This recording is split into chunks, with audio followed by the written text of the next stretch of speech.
zeer snel en zeer lang.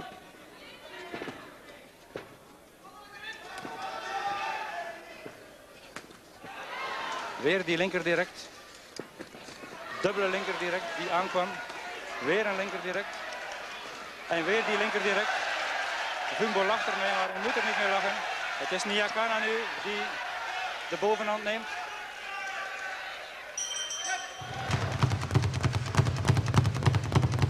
When you come to boxing and you get into boxing, it's a science, it's a piece of art, you know. That's the way I could best describe it. You really love it. I love it. So, Yes. ngwaniriza. Nanga science okwera ku TV ennungi eno wet. Amina. Kulwaki okola wote emikono ekyo kyaba boxer? I know I'm relaxing. You're Yeah, I'm taking it easy. He's relaxing and taking it easy. Yeah. Tell us about your hobbies first of all. My Other hobbies, yeah, sports. Sports. Yeah, generally. What's your favorite? Of course, boxing is my favorite, but football was my sport in primary school. I still think that sports is the future. So cutting across, ndabanga the future in sports. Sports. Simaina wagira asim. No, not really. No, it's wagira asim.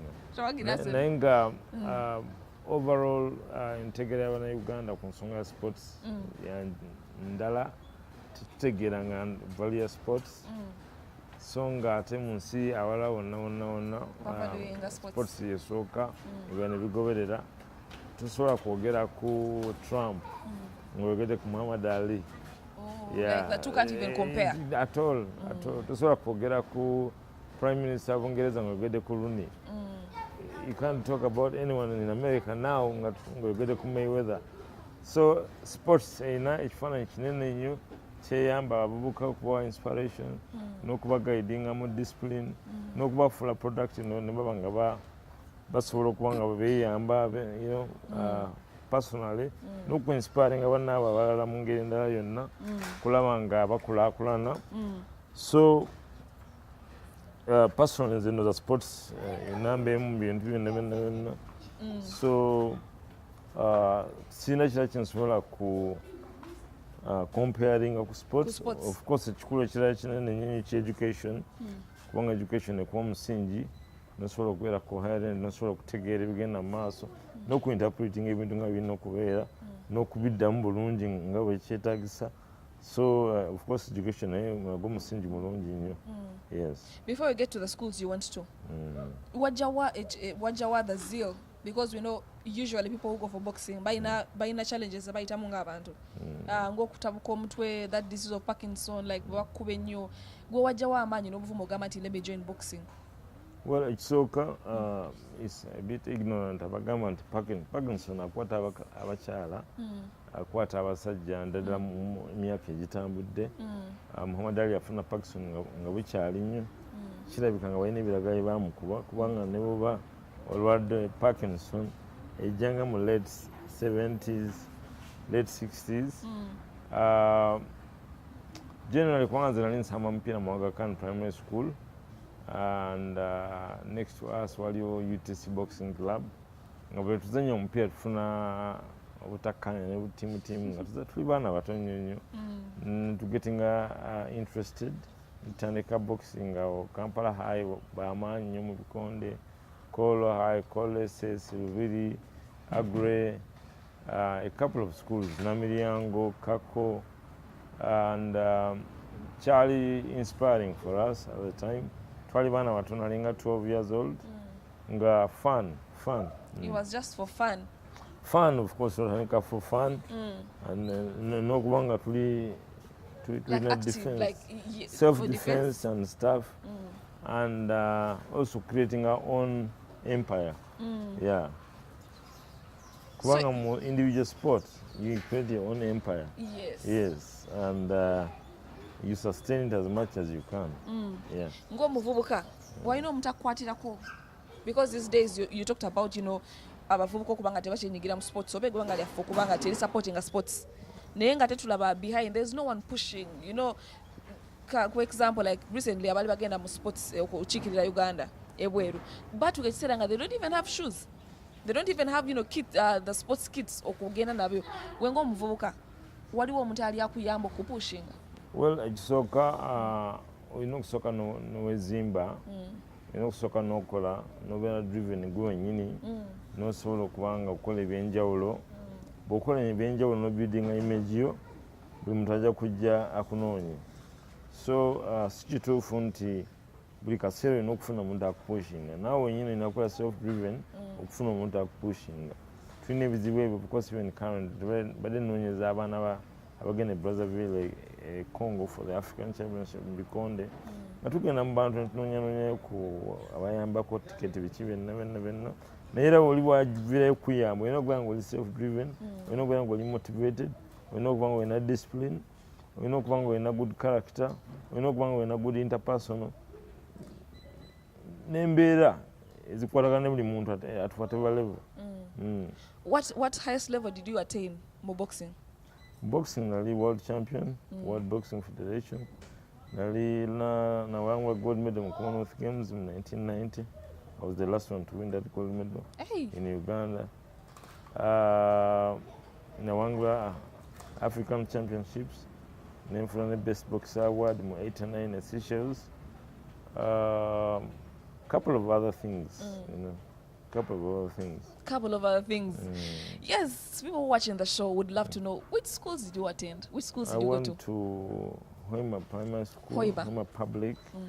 Then twali exiled from Hoima to Kampala. You were exiled? With my family, my tata wange yali supporter wa Manual Democratic Party. And ate nga bo bawagirani? Anti kati bali aba UPC. And at that time, nga bwayitwagira UPC, nge Hoima, you had to leave. So, twali tukyali bato ne tubeera exiled, nengende Katende primary school, tuba tukyasoma about a year.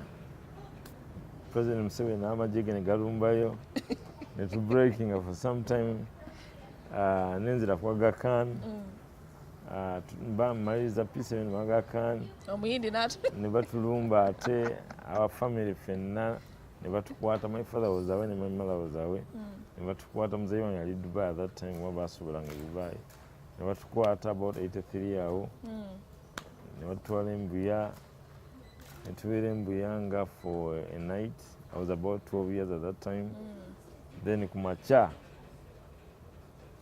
ne tugenda e Nairobi for exile for about 2 years. Fene tusomerayo katono naye bamuzeeyi wange nga tebasobola ku affordinga the school fees. So ne batukomyawo, fene batuweereza back. Namibia ne uncle wange mweta Justice Kato. Ne baganda wange babeera ne different families. And ne tubeera mpaka President Museveni bwe yawamba wano. Two of my elder brothers bayingira mu Nsikobo okuva Nairobi. And later on, nenzira Ekola High School, nensoma Ekola High School for some time, O-level, A-level, nga bwenzanya boxing. Then 1990 when I won a gold medal, nenfuna ba professional managers abanetaaga, ngenda Europe, Belgium for like a year and a half. Then Banchali France nga nzanya. America ngamba oli mu wrong place. Why was it the wrong place? Wrong place kubanga the big area was America boxing. Yeah. So ne bantwala mu America and I stayed there for like 5-6 years. And 97 and 26 nengamba I'm retiring from boxing. Naye mu America nafuna omukisa also okusoma. Ne Europe nafuna omukisa okusoma French. Kubanga nayinanga TV zenzanyirako nga y'Abafaransa nga olina okukola interviews mu Lufaransa. And nze mu high school ekolo na dodging French sometimes. Still about relevance yayo. I know. So my first contract yali mu French speaking country. And nenjiga sport nenjiga French nayo katono. I was very curious ku bulamu nga mbeera nsoma books all the time. Even now I still read out of books. Ne bwe nagenda mu America maka y'ebitabo, everything is there. They have all the books. Everything is there. Buli kyoyagala gye kiri bakiwandiikako. But about training and like growing up to read, because we have that tendency. Africans don't want to read. Like I was a good literature person. Bachinua Chebabo, things fall apart, no longer at ease. There's this lady, the one down in South Africa, Cry the Beloved Country. There are many books at that time. Nenga becoming a bit more political. Kubanga wetwagenda mu exile, nga bamuchallenge bawo bajja bajja salenga neighbor bafe. There was a lot of politics, and my mind was kind of becoming political. Then I used to listen to Bob Marley a lot. So he was your favorite artist? He is still the best artist ever to ever live. Yeah. We'll just leave it at that. No, it's not dependent, it's a fact. No. Kubanga yafadda naye grossing $3 billion omwaka. Just imagine. Can we say that about Elvis as well? Elvis ani amumanyi. Like I think it's imperative. If you go on the street, ask out of 10 people, ani amanyi Elvis Presley. About maybe 1 or 2 will say that tumumanyi. If you ask who knows Bob Marley, everyone will know Bob Marley. And they still have Bob Marley Day every country. Again, Canada, Bobera governor we Toronto, notajja ku Bob Marley Day. Tebakuwa kalulu next time. Yeah, that's how massive. Maybe there are lots of Jamaicans who settled in that it's place. It's not about that Jamaicans, it's about the music, the message. In the music. Yeah, the impact. Wake up call to everyone, because all his music is about wake up, wake up, wake up. So. And how someone would want to know how was life, growing up? Mwafuna everything, on a silver platter, or you worked hard for everything? My parents did not like boxing. So no, never. I've not taken alcohol or some kind of drug. So my parents either you live at home or you live boxing. Nempangisa akazigo mu 87 yawo emulago Munsoba, and I stayed there up to when I went for profession. Your dad stood up to you nakugamba it's either boxing or you move out. Exactly. When you skeptical about the decision, no gamba maybe I've made the wrong decision. No, I was driven. I was driven in driving in mind the maniti. This was my direction, and it was going to accrue me some good benefits. And the total knowledge, experience, vibrance, genafunamu process, when boxing is second to none. No one can compare. I know what I got, what I achieved, who I lived with. You know, LA, New York, Paris, Brussels. You know. Through boxing. 100%. Did he ever come through and say, I'm sorry, my son, I didn't know this would get you to that place you're at now? Because, I was gathering information, gathering knowledge. I still do the same. And I remember the first time I met Muhammad Ali. You met Muhammad Ali? I have a photo with him. It's on my WhatsApp page. What? Kati, let me tap on that anointing. So I'm also tapping it. So Kati, when I was with Muhammad Ali, the first Wait time a minute. When you saw him, first give us a glimpse of when you saw him. I was super excited.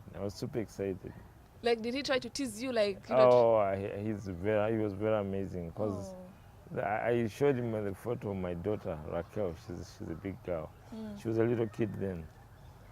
So he saw that she sort of said, "Oh, it's a beautiful girl." So the next time I saw him, like after a year, I thought he had forgotten about me. When in a hotel room in New York, he said, I said, "Hey, Cham, do you remember me?" He said, "Yeah, you're the ugly one with the beautiful daughter." The ugly one with the beautiful, more like Beauty and the Beast, which is okay. Exactly, and he was very charismatic, very interesting. That was nice. Yeah. Anything you learned from him as a boxer? Because usually boxing has been given a name. Botula Mike Tyson, Mukambwe, and but that is different from Muhammad Ali. Is there anything you learned from him? Him being the greatest? Jab. He took decisions. He stood for something.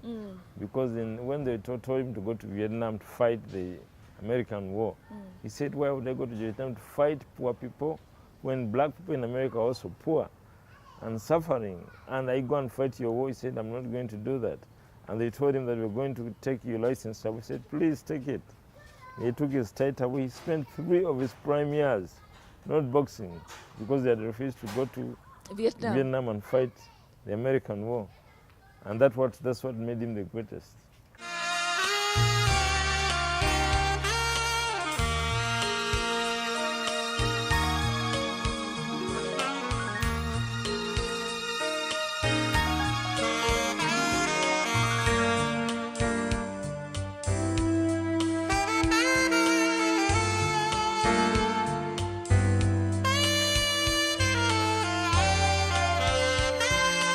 Godfrey's story is a universal and timeless one.